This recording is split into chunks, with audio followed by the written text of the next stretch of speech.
Feliz sábado para todos. ¿Cómo están? ¿Todo bien? Gracias, Roy. Bien, un sábado un poco fresco, ¿verdad? Hace 2 sábados nos estábamos muriendo de calor, pero bueno, ahora estamos juntos, acá calentitos, ¿o no? ¿Sí? Estamos calentitos, disfrutando juntos acá este espacio que tenemos para poder adorar a Dios en grupo, en familia, como decía Gise, acudiendo a un Dios que tiene el control de todas las cosas, ¿no? Independientemente de las que fueron surgiendo en la semana, y a mí me surgieron varias esta semana, incluso antes de venir hoy a la iglesia y ya empezar con el auto roto y esto y lo otro, pero bueno, lo bueno es que confiamos en un Dios que tiene el control de todas las cosas, ¿verdad? Amigos, la predicación, la reflexión que fui pensando esta semana, que el Señor es el que va poniendo las cosas en la mente, creo yo que el predicador comparte lo que a uno primero pasó por uno, ¿no? Y que ocasionó algo adentro, ¿no? Y mi idea es compartirle una reflexión que fue estas últimas 2 semanas que estuve reflexionando. Ahí va a haber incluso un PowerPoint. La llegada del campeón, lo titulé al tema que me fue no sé, guiado por Dios allí, ¿no? ¿Qué le suena a la palabra campeón? ¿No? Vamos, no se me hagan los tímidos. Fútbol, ¿no? Hoy, Messi, ¿no? Copa, partido, no sé, jugadores, mundial, Qatar, ¿no? Tantas otras palabras que te pueden hoy, como argentino, venir a la mente cuando decís campeón, ¿no? Que incluso quizás hace unos meses atrás, antes del Mundial o antes de diciembre, decían campeón del mundo, y vos lo veías capaz algo un poquito imposible o de lograr, ¿no? Pero saben que es interesante porque en estas últimas 2 semanas los medios de comunicación explotaron por todos lados, como nunca antes, porque incluso estaba la llegada de Messi a la Argentina, ¿no? Con todo el equipo que había ganado el Mundial. Y fue tan interesante, yo estaba viendo todas las noticias, todas las cosas, incluso también estuvieron los partidos, los amistosos y todo. Era impresionante la cantidad de gente que intentó sacar, por ejemplo, las entradas para poder asistir. De paso, ¿alguien asistió a algún partido? No, capaz que intentaron, pero no, era impresionante. Dice que si uno se ponía a ver en físico las colas que se podían hacer, oye, las colas eran virtuales, pero recorrían casi todo el país la cola para participar o ver un partido y ver a los campeones que habían llegado y traído la copa, ¿verdad? Incluso hubo algunas cosas en las redes. Imagínate que vos venís a la iglesia y venís en el auto y de golpe pasamos a la siguiente imagen. Ahí no se ve bien. Se baja el vidrio y te saluda Lionel Messi, ¿no? Esto fue real. Alguien subió un video a las redes que iba en el auto, ¿sí? Y no sé si habrá sido intencional o buscando este saludo. Ahí de golpe Messi baja, no baja seguramente la ventanilla, estoy totalmente seguro que no es como mi auto, agarró, apretó un botón y bueno, y ahí lo saludó, ¿no? Imagínate que vos venís a la iglesia y de golpe, así en el auto vecino, te saluda el campeón del mundo, ¿no? ¿Cuántos les gustaría tener ese privilegio? Quizás no sos muy fan del fútbol ni de esto, ¿no? Pero te puede ocasionar algo también saber de que te está saludando el mejor futbolista y encima que es argentino, ¿no? Es más, después, esta foto de la llegada de Messi al país, hace 2 semanas atrás, fue viral, ¿no? A tal punto que fue una de las fotos más compartidas en las últimas semanas. De paso, hasta hubo memes de esto o chistes sobre esto, ¿no? Hay uno que yo lo modifiqué, me tomé el trabajo de modificarlo, porque me pareció, después le explico por qué, ¿no? Dice, desde que Messi llegó a la Argentina, refrescó, volvió la luz, llovió en el campo, corre una brisa hermosa y bla, bla, bla, ¿no? Porque veníamos de olas de calor impresionante, ¿no? Entonces, la gente aprovechó este momento y dijo, bueno, ya que Messi está en la Argentina, evidentemente, bueno, yo borré lo que hay en el medio de entre la foto y las imágenes, ¿no? Porque ya era blasfemo, ¿no? Ya a tal punto de creer de que Messi es Dios, ¿no? Y bueno, es reflejado en tantos cantos y demás, ¿no? Sabemos que no es así, ¿no? Pero me resultó interesante cómo socialmente está nuestro país con respecto a la llegada de un campeón, ¿no? Y utilizo esto que pasa cotidiano o que fue el de las últimas semanas, porque hoy no vamos a hablar de este campeón, ¿no? No quiero que uno diga, ay, no, pastor, ¿cómo no? No vamos a hablar de este campeón o de sus logros o de su reconocimiento. Que de paso fueron muchos, hasta le trajeron la copa volando y no sé qué otras cosas más, ¿no? No vamos a hablar de eso. Hoy quiero hablarte de algo más importante que esto, ¿no? Y quiero que podamos hoy reflexionar en una parábola, que es la parábola más larga que vamos a encontrar en el libro de Mateo, ¿sí? Así que ya te di el libro, vamos a Mateo, capítulo 25. Y es una de las 3 parábolas que Jesús le dijo a sus discípulos para advertirlos de su llegada, de la proximidad de su llegada, ¿ok? Hay 3 parábolas que Jesús se va a tomar el trabajo de decir, voy a venir y voy a regresar, ¿ok? Entre ellas está la parábola de las 10 vírgenes, por ejemplo, ¿no? De los trabajadores en la mina. Y esta, la que vamos a ver puntualmente, es la parábola de los talentos. Pero quizás a veces nosotros la interpretamos como decir, bueno, está hablando de los talentos, de los dones y de las habilidades, pero la idea de Jesús con esta parábola es advertirte que Él viene, y que Él viene pronto, ¿no? Entonces quiero que podamos leerla juntos y después poder sacar algunas ideas para nosotros. Mateo capítulo 25, el verso 14, dice lo siguiente. Voy a ir leyendo, acompáñenme. Porque el reino de los cielos es como un hombre que, yéndose lejos, llamó a sus siervos y le entregó sus bienes. A uno dio 5 talentos, a otro dio 2 talentos y a otro 1 talento, a cada uno conforme a su capacidad, y luego se fue lejos. Y el que había recibido 5 talentos fue y negoció con ellos y ganó otros 5 talentos. Asimismo, el que había recibido 2 ganó también otros 2. Pero el que había recibido 1 cavó un pozo en tierra y escondió su talento de su señor. Después de mucho tiempo vino el señor a aquellos siervos y arregló cuentas con ellos.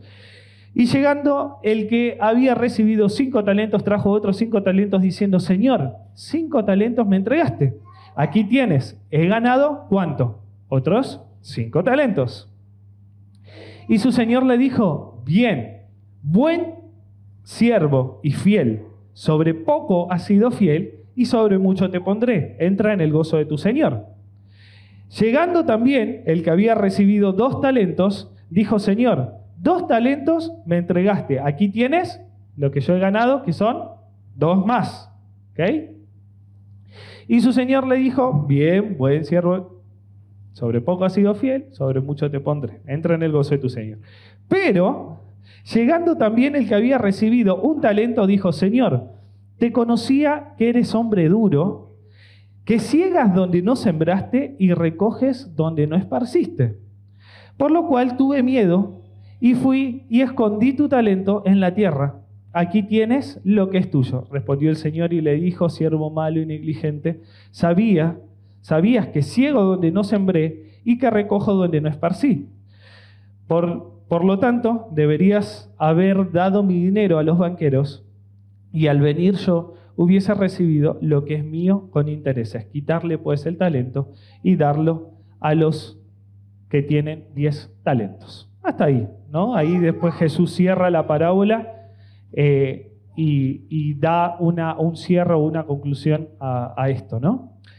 Hermanos, interesante. Yo estuve viendo un poquito de qué se trataba esto de los talentos. Y quizás vos ya lo has escuchado en alguna otra predicación, en tu estudio personal o en algún momento. Y capaz pasamos a la siguiente, a la otra. Un talento. Yo estuve haciendo la convertibilidad, ¿sí? Del talento al peso argentino. Un talento en ese momento estaba a 30 kilos de plata, ¿ok? Equivalente a 30 kilos de plata en su momento, ¿no? Esta era una moneda, una forma de dinero muy común entre el judaísmo en ese momento, y la transforma al peso, ¿ok? No sé si es la moneda más apropiada, pero bueno. Un talento equivalía a un año de trabajo, ¿ok? A un año de trabajo. De todo lo que yo trabajé durante un año, todo el capital equivalía al precio de un talento. En Argentina, un sueldo básico, según las estadísticas de nuestro país, está en 69.500 pesos. ¿Sí? Esto según lo que hay en las estadísticas, ¿ok? Eso es el sueldo básico, ¿sí? Móvil, vital, que está en nuestro país hoy, actual, ¿no? Si nosotros multiplicamos ese sueldo, ¿sí? Por 2, e incluso si nosotros tenemos que sacar un estimativo de cuánto es el talento, un talento, dijimos que un talento equivale a un año de trabajo, ¿ok? Entonces, ustedes multipliquen el sueldo del mes por 12, ¿verdad? Y ahí nos va a dar el número equivalente a un talento. Pero dice la parábola que a alguno se le dio 2 talentos, ¿sí? A uno se le dio 1, a otro se le dio 2 y a otro le dio 5, ¿ok? ¿Cuánto en pesos argentinos tenía el que tenía 5? 4 millones de pesos, 4.170.000 pesos. Ponele en pesos argentinos. ¿Cuánto tenía el que tenía 2? Ahí tenía 1 millón y pico. ¿Cuánto tenía el que tenía 1? 834.000 pesos, ¿no? Te lo paso a pesos argentinos, porque no importa el valor, ¿ok? Lo importante es el principio. El principio es de que el Señor era suficientemente rico, ¿sí? Que tenía plata, que tenía dinero, y que dejó mucho dinero comparado, mucho dinero le dio a sus siervos, teniendo en cuenta la moneda de ese tiempo. Entonces, imagínate que tu jefe te da una cierta cantidad de dinero, importante, ¿no? Quizás puede ser más que 4 millones de pesos, pero imagínate que tenés... Tu dueño te deja esa plata para que la puedas administrar. Y te dice, voy a volver, te dejo esta plata para que la puedas hacer producir o que la puedas administrar sabiamente, ¿no? Y es interesante porque el dueño de la parábola, este jefe, distribuye en base a su percepción, de acuerdo a sus habilidades. ¿Para qué? Para que los siervos puedan ser productivos. De paso, la idea, el Señor pide en la parábola que sus siervos sean productivos. Y lo vimos capaz, incluso en una predicación anterior que prediqué, hablamos sobre los frutos, ¿no? De paso, hay una idea muy, muy insistente de parte de Jesús en las parábolas o en las ilustraciones de que sus siervos sean fructíferos. Y de paso, en esta parábola le está diciendo a sus siervos, tomen, quiero que produzcan, ¿ok? El Señor pide que sean fructíferos allí. Dice, incluso lo que leíamos, ellos no son los propietarios del dinero. El siervo no es propietario ni siquiera de su propia vida, ¿ok? Es un esclavo, ¿ok? No le pertenece el dinero de que el amo les dejó para que puedan administrar, el talento.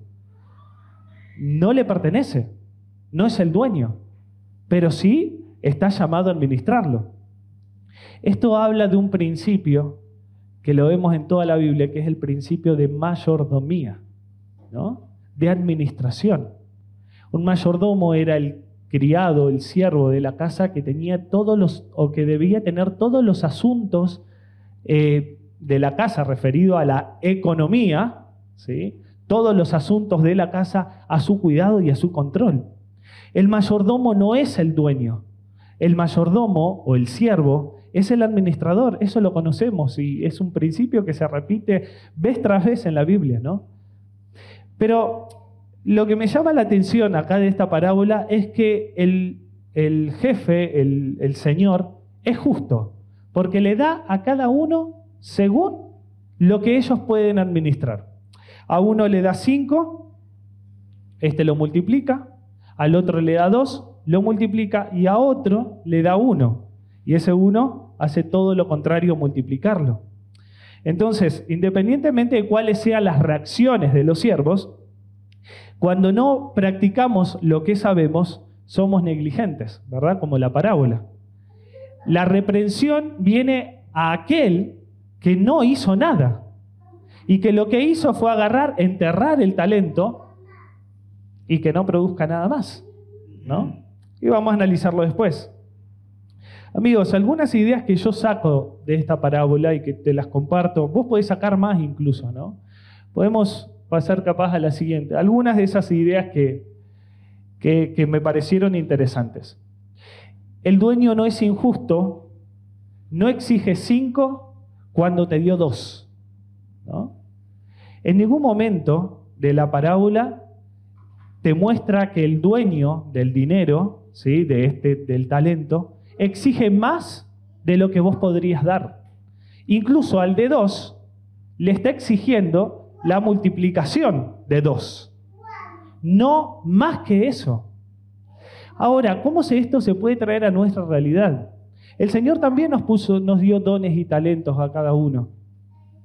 Habilidades, posibilidades, dinero, recursos.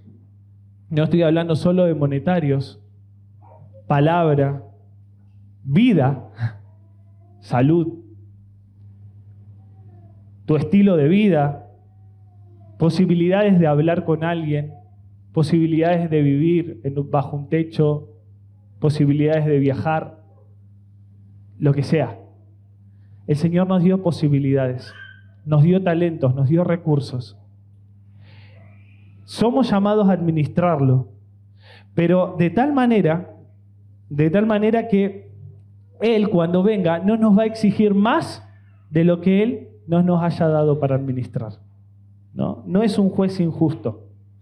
Serví al Señor con lo poco que puso en tus manos. Con lo poco o con lo mucho, servílo. ¿Cuál es el propósito de la parábola? Hacer crecer el reino de Dios. Con lo que tengo, con lo que soy, con lo que puedo ofrecer. Con lo que le puedo ofrecer a Él, al Dios que es el que tiene y es el dueño de los recursos. Hermanos, no hace falta a veces que todos sepamos predicar o pararnos adelante y dar un tema. Hay muchas formas de poder servir al Señor en las cosas prácticas de la vida. No solamente un sábado o en un momento determinado. Podemos servir al Señor con muchos de estos talentos, de estas cosas que el Señor nos dio para poder administrar.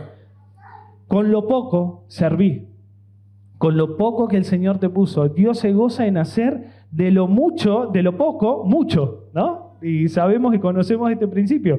De una forma inigualable, el Señor de alguna manera transforma eso poco que podemos dar y que podemos ofrecer en algo para avanzar su reino y de una forma impresionante, ¿no? Entonces, sirvamos, ¿no? No te exige 5 cuando te dio 2. O sea, jamás, no es un Dios injusto. Incluso me parece que en la parábola que leímos, los siervos no se andan mirando unos a otros, ni comparando unos a otros, ¿no? Dice que el siervo agarra el talento y cada uno se pone a trabajar.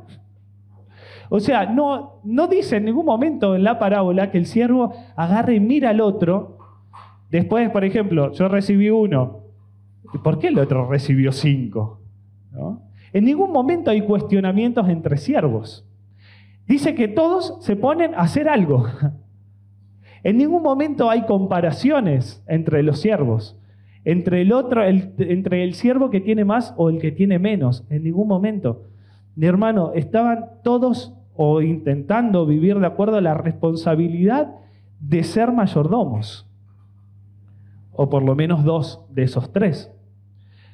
Y esto también me trae a mí, ¿no? Decir, bueno, el Señor me da posibilidades, me da recursos, me da cosas que puedo tener para vivir y para administrar, para hacer crecer su causa, pero a veces quizás me puedo distraer mirando a otros, ¿no? Y quizás a veces dentro de la iglesia, mirando a otro, uy, no, porque este tiene más. No, porque él tal cosa, le sale más fácil esto. O no, porque esta familia tal cosa o tal otra, ¿no? A veces podemos perder el tiempo comparándonos a ver quién tiene más recursos, ¿ok? Pero los siervos acá en ningún momento se da una idea de que se pusieron a comparar a ver quién tiene más, ¿no? Al contrario, tuvieron que administrar, ¿ok? No mires a los ciudadanos del reino, mirá al rey, ¿no? Me gusta esa ilustración. Es ante él al quien debo agradar y servirlo por amor, ¿no? En otra predicación dije ser un esclavo por amor, ser un siervo por amor, ¿no? Somos llamados a servir por amor a Él y no para ganar algún mérito o para mostrarme o para lo que sea. ¿A quién agradamos con lo que hacemos? Es al Señor. Cuando trabajamos acá en la iglesia, no sé, cuando alguien toca el piano acá, cuando alguien canta, cuando alguien presenta, cuando hay alguien que abre la puerta y te recibe. Todo está hecho para agradar a Dios y para que de alguna forma podamos compartir y ser una familia, ¿no? Acá no se trata de competencias y la parábola no muestra competencias. Capaz que ahí estaba la otra enseñanza, pasamos capaz a la otra, hay otra más. Vivir con la responsabilidad de ser mayordomos, teniendo en mente al Señor, ¿sí? Al Señor. Él es el dueño de todo y por Él yo soy lo que soy. Quizás no sea muy hábil en alguna cosa, pero por amor pongo mi vida en su servicio y de eso se trata. ¿Qué es lo que tengo que poner, hermanos, a disposición de Dios hoy? ¿Qué es lo que vos podrías vislumbrar? Quizás sea ser más fiel en tu estilo de vida, en tu alimentación, en cómo cuidas este cuerpo. Quizás tengas que ser más fiel en tus ofrendas, en tus diezmos. Quizás tengas que ser más fiel en tu familia, con tu esposa, con tus hijos, con tus amigos, con tus vecinos. Quizás hay que ser, creo que todos tenemos algo o cosas por los cuales crecer de gloria en gloria, ¿no? Algunas otras ideas que fui sacando. El amo tardó, ¿no? Se fue. ¿A qué se fue? No te dice la parábola, ¿no? Pero seguramente a un asunto importante. Tardó, dice que se demandó tiempo, no sabemos cuánto. Y de alguna manera el Señor nos muestra a futuro, y le muestra a los discípulos a futuro, de que Él iba a venir y no iban a saber ni el día ni la hora. Pero el amo llega, y llega. ¿Y el primer encuentro con quién es? Con los siervos. Y dice, se puso a poner cuentas, ¿no? Esto no es para sembrar miedo ni mucho, sabemos que el Señor va a venir para poner a cuentas al mundo entero, para acabar con todo el pecado, para acabar con todo esto, con toda esta realidad. ¿Qué se iba a encontrar este dueño? No, acá en la parábola, ahí los dice, 2 siervos. Y la respuesta a estos 2 siervos a mí me deja, a los primeros 2 siervos me da esperanza. ¿Por qué? Porque le dice a los 2 que administraron sabiamente, le dice, bien, siervo bueno y fiel, sobre poco has sido fiel y sobre mucho te pondré. Me puse a analizar un poquito esta idea. ¿Cuál es la recompensa de ser un mayordomo fiel? Según el versículo este. ¿Cuál es la recompensa? Se puede ver, capaz no a simple vista, pero te dice, a ver, fuiste buen siervo, administraste sabiamente, por eso vas a tener más responsabilidad. O sea, administraste correctamente los talentos que te di, ahora vas a algo más, ¿no? Y saben que esto me hace una idea del cielo a mí, ¿no? Y la parábola está apuntada a eso también. ¿Cómo te imaginas el cielo? Quizás te lo podás imaginar vos tirado en un hermoso pasto y ladera, ¿no? Y los árboles que te mecen. Bueno, hay una visión de Elena también, que los árboles se mecían para darle de comer y demás. Pero ¿te imaginas toda la eternidad así? Sería un poco aburrida, ¿no? ¿Cómo te imaginas el cielo? Estaría lindo unos días descansar, ¿no? Pero ¿cómo te imaginas el cielo? ¿No? ¿Simplemente eso o simplemente jugar con un león o un animal o tu animal de preferencia? Quizás yo me lo imagino un poquito más allá que eso. Si nosotros utilizamos el mismo versículo sobre poco has sido fiel y sobre mucho te pondré, vamos a ver de que para los cristianos servir a Cristo en la tierra es una delicia, es verdad, pero ¿cómo será servirlo en el cielo? Me puse a pensar algunas ideas. Si hoy con 1, 2 o 5 talentos te parece mucho, ¿qué será cuando vayamos al cielo? Y por ejemplo, vos, Carlitos, que tocás el piano, ¿te imaginás dirigiendo allí un coro de querubines y de ángeles?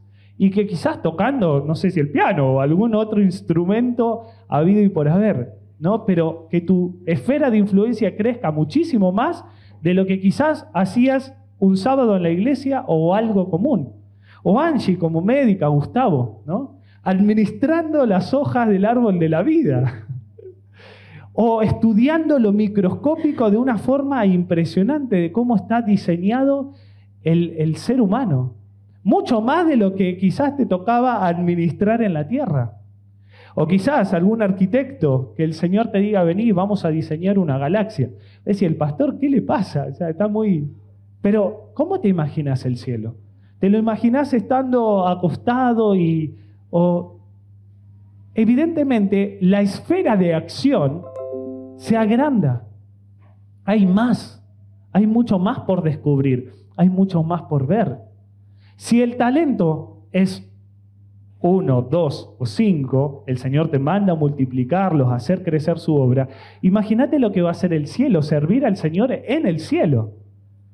Con, no sé, quizás talentos, habilidades, sin techo para aprender cosas, no sé, imagínate la lengua de Canaán, Gise. ¿Cómo será?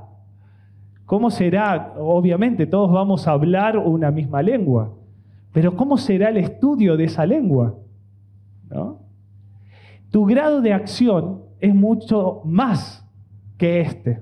Tu grado de administración es mucho más que este. Por eso el Señor te agarra y te dice, sé fiel en lo poco, para que puedas ser fiel en lo mucho.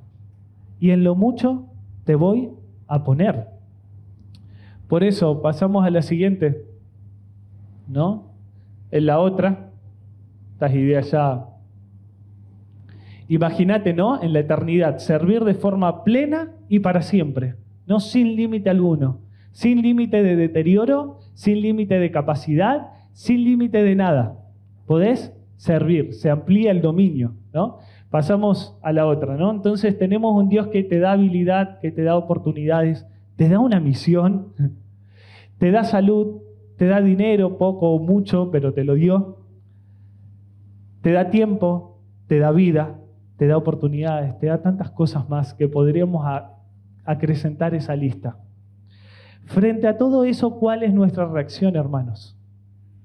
Un Dios que da oportunidades, un Dios que te da para cosas que puedas administrar.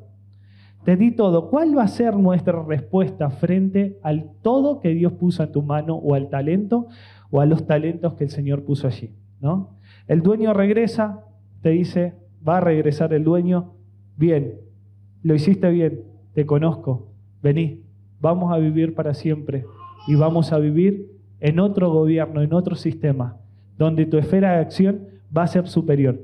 Pero hay un siervo en la parábola que no hace las cosas bien, que directamente agarra y entierra el talento. Es como hoy enterrar, no sé, X cantidad de plata, ¿no? La vamos a buscar de acá a un año y chao, se redevaluó, ¿no? Quizás no sé si la devaluación en ese momento era igual a esta, no lo creo. Pero imagínate lo que hizo este siervo. Lo agarra, lo entierra y encima cuando viene el dueño tiene la cara durez de agarrarle y decirle: malo, negligente, sos duro, tuve miedo, lo escondí, no tuve miedo a arriesgarme. Y de alguna manera esta respuesta me acuerdo a Génesis capítulo 3, ¿no? Adán y Eva, tuve miedo y me escondí, ¿no?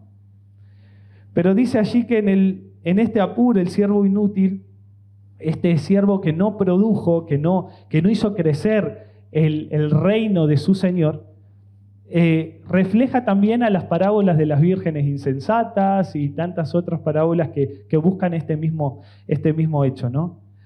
Tengo miedo porque eres duro, eres exigente. No comprendía quién era su Señor, el siervo, ¿no? Hermanos, que no seamos ese siervo, que podamos conocer quién es nuestro Señor y que con lo que tengamos o con lo que Él nos dio para administrar seamos fieles. Nada, que podamos depender de Él. Porque recordá la promesa. Fuiste bien, lo hiciste bien, te dice, ¿no? Ahora vení, vas a entrar en el gozo de tu Señor. Ese gozo se llama cielo, se llama eternidad. Y espero, hermano, que el día que cuando el Señor venga, cuando el verdadero campeón regrese a la tierra, te pueda encontrar así, de esta manera, decirle: Señor, me diste salud, me diste vida, me diste oportunidad, me diste dinero, me diste todo, te fui fiel. Y te fui fiel, y acá está, te lo entrego.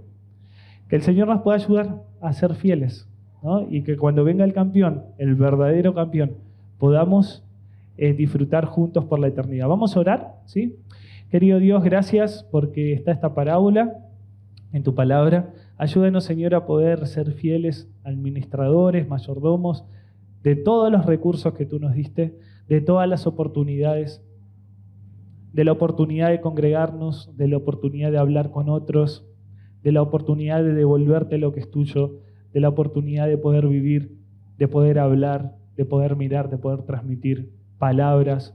Ayúdanos, Señor, a administrar estos recursos para el avance de tu obra y que se pueda repetir la misma promesa acá a tus siervos de esta parábola sobre nosotros el día que tú vengas a buscarnos.